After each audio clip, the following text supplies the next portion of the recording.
If you look at George Clooney's performance in almost anything, it's clear that he's mostly good at playing himself. Which is not a knock against him, he has an incredibly compelling and charismatic personality. Why would you ever not whip it out if you're equipped with something like that? But the one movie where his confident, easygoing, satisfied demeanor did not seem to work is Batman and Robin. Now, on paper, this movie doesn't look like the Batmobile wreck that it ended up being. The studio deliberately went for a less dark, campier interpretation of the character and the world, taking inspiration from 60s Batman, and chose an appropriately suave and charming actor to play the role. The problem is, no one liked it. Now, whether the camp or the execution is at fault is up to interpretation. And while the studio likely deserves most of the blame for the end result, that didn't stop people from taking jabs at Clooney's take on old Batface. No matter how you choose to interpret the character, Bruce is a man at least partially defined by tragedy, by this monumental pain that compelled him to take up the cape and the cowl in the first place. You can't just wish that away. It dilutes the character. So that alone would seem to disqualify Clooney from a part he'd probably bring too much,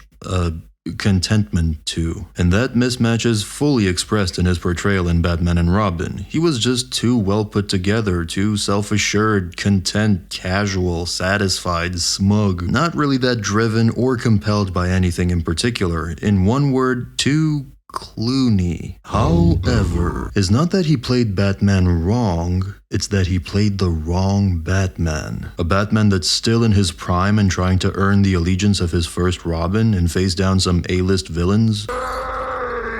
On paper? No, he's not right for that. But a Batman that's successfully navigated most of his career and faced down most of his foes, both external and internal, one that has reached a certain age and hasn't become a maladjusted old coot, like most such stories tend to depict him as, but one that's aged like a fine wine. Think Christian Bale at the end of The Dark Knight Rises.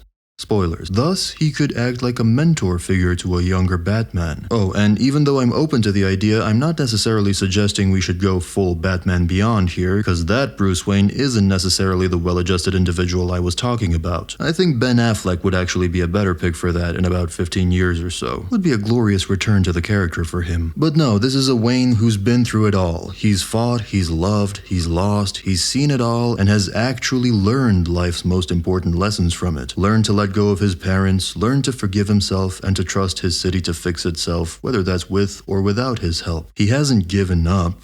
He's found faith. This is a Batman who willingly lets go of his mantle instead of clinging to it until he's too old, too decrepit, too morally bankrupt to continue. We've never really seen what a successful, wise, and spiritually healed Batman can do, what he can teach. A Bruce Wayne that smiles as he slyly, foxily outwits everyone, all from the comfort of his three-piece suit, who's always got a plan and an impenetrable poker face, such that you never really get the best of him or know the full extent of his plan. Sound familiar? In that context, George Clooney as Batman works. He works pretty fucking well. Not to mention that most of these traits are part and parcel of a comic book accurate Batman anyway. But the spotlight has to not be on him. It has to be on a protege, a Dick Grayson, a Terry McGinnis, a Damian Wayne. Imagine a Bruce Wayne that's already been through his relationship with Talia al Ghul, lost her, and got settled with his and her son. Imagine him being content with passing down the mantle of Batman, but not content passing it to a rebellious teen and a killer at that. Imagine a Bruce that has no trouble being a mentor, but struggles to be a father. We've seen the usually bloodthirsty internet raise the likes of Andrew Garfield and Zack Snyder up on their shoulders and cheer for them, applaud them, fight for them. This might just be a crazy enough idea that we never knew we wanted to see. And since Warner Bros. Has finally embraced the fact that it's okay to have multiple interpretations of the same character happening at the same time,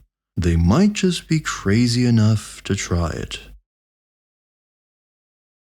Or they could fuck it up again.